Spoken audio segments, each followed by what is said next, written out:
Morning, this is the south side of Dry Creek Canyon, and this looks like a good place to talk some anime. Gunslinger Girl.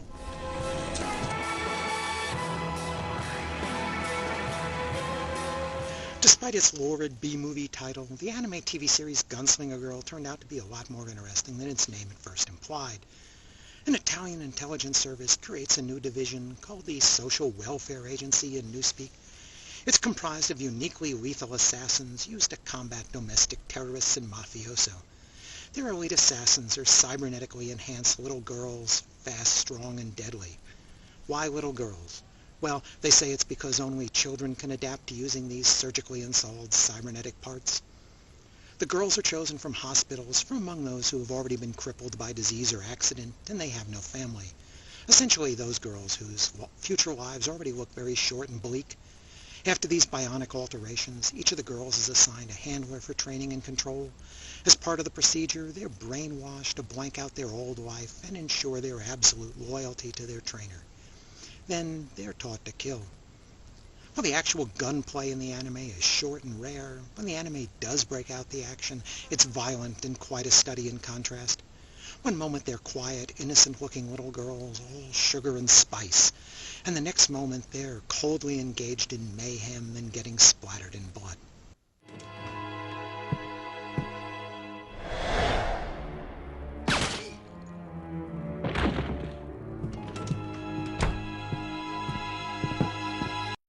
Thankfully, the series isn't entirely about these shoot-'em-up moments. Although the cover artwork delights in the imagery of innocent little girls cradling big guns, the anime is much more about the children and their handlers and their stilted relationships to one another, with only half the episodes involving actual intelligence assignments that use those guns. There are a total of 6 of these little girls involved in these stories. Gunslinger Girl is clearly contrived to provoke an emotional response. The girls aren't just cute little kids. They all come from tragic pasts that left them both physically crippled and all alone and abandoned or orphaned. One was run over by her own parents who hoped to collect on her life insurance. If that, combined with their harsh military-like training and often indifferent keepers, wasn't enough to engage your sympathies, they have a cold, murderous purpose to life. And to cap the tragedy, we're also told that the strain of these cybernetic enhancements may shorten their lifespan so they don't even reach adulthood. To heighten this pathos anymore, you'd have to kill kittens. Since the viewer is asked to concede such a cynically manipulative premise, the anime is going to have to deliver something exceptional on its own. For the most part, it does. While these girls could be morose and wallow in self-pity, they don't. Each in her own way has found a way to take some satisfaction in her strange life, within the relationship to her handler and the secret organization that keeps them sequestered from the rest of the world. For some, it's reading, or gardening, or collecting teddy bears. We may see them as poor, mistreated children, but they don't see themselves that way, and that makes them all the more likable. The handlers are intelligence agents, most with military backgrounds, and they aren't trying to be surrogate parents. Each has discretion on how they manage his or her own asset. Some are very strict and harsh, and none are easygoing. Some treat the girls as nothing more than tools to be used, repaired, and then stored away. Others treat them more like actual human beings. Every girl has a desperate need for the approval of her handler. Perhaps the contrast in styles is greatest between these two pairs. Josie manages his assassin, Henrietta, with consideration for her feelings, treating her to an occasional vacation or present. On the opposite extreme, Laurel manages Elsa as if she were a gun. In these scenes, the two management styles get a stark contrast as each agent is driving his assassin to an assignment. Josie talks with Henrietta about going sightseeing afterwards, while Laurel treats Elsa as an annoyance, then tries to drown her out with the car radio, like a noisy engine. When we finish with the job tomorrow, I thought we might take a little look around town. Does a vacation sound good to you? Yeah.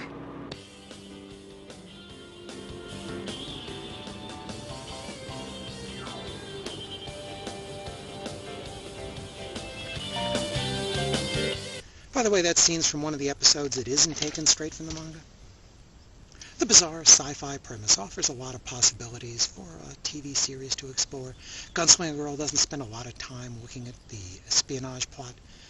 The assignments these girls do is incidental to the setup of the story of the relationship of these girls to their handlers and each other. The anime doesn't spend a lot of time looking at the terrorist targets or the terrorist objectives, whether it's organized crime or general terrorism. Although a couple of terrorists from the manga make a couple of brief appearances, the anime doesn't really care who they are or what they're fighting for. While individual episodes have plots, the series doesn't pull these operations together into an extended anti-terrorist story.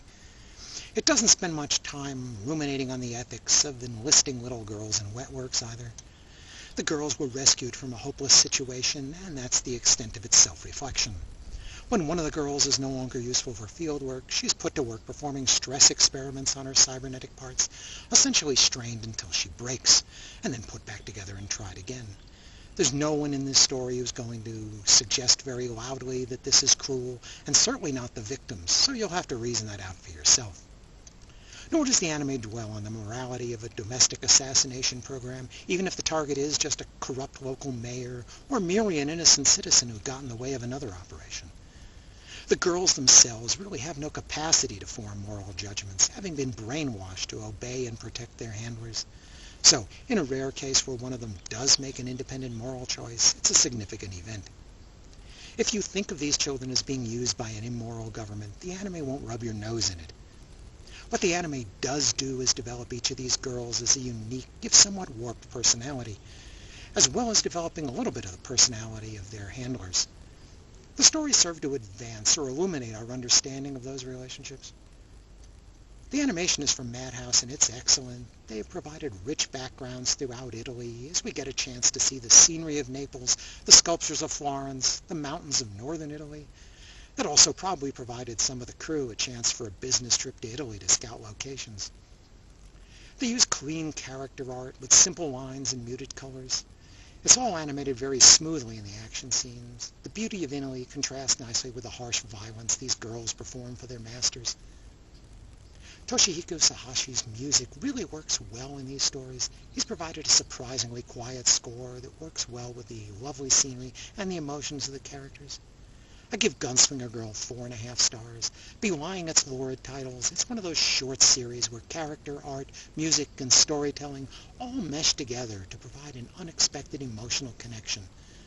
Several times it skirts on the edge of the maudlin, but it always manages to pull itself back. I couldn't decide if this was a cynical exploitation of the moe phenomena or whether it was a scathing debunking of it. The truth is probably a bit of both. The anime is directed by Moreo Asaka, based on a lengthy manga by Yu Ida. The early episodes in particular are taken directly from that manga's early chapters. The manga is also available in an English translation from ADV. I found Funimation's English dub to be perfectly acceptable, though Luci Christian's voice for Riko was close enough to her Princess Tutu that I kept expecting Riko to quack. The 13 episodes are released in North America on just 3 DVDs. The first 2 DVDs both have dub titles as well as subtitles, which dramatically reveals the difference in spelling and the Italian characters' names between English and Japanese versions. The third DVD omits the dub title for some reason. I know anime fans generally disdain dub titles, but at my age we call it closed captioning. Thank you very much. The third DVD also has some commentary tracks from the English dub production track. I'd have been more interested if it had been the Japanese creative staff.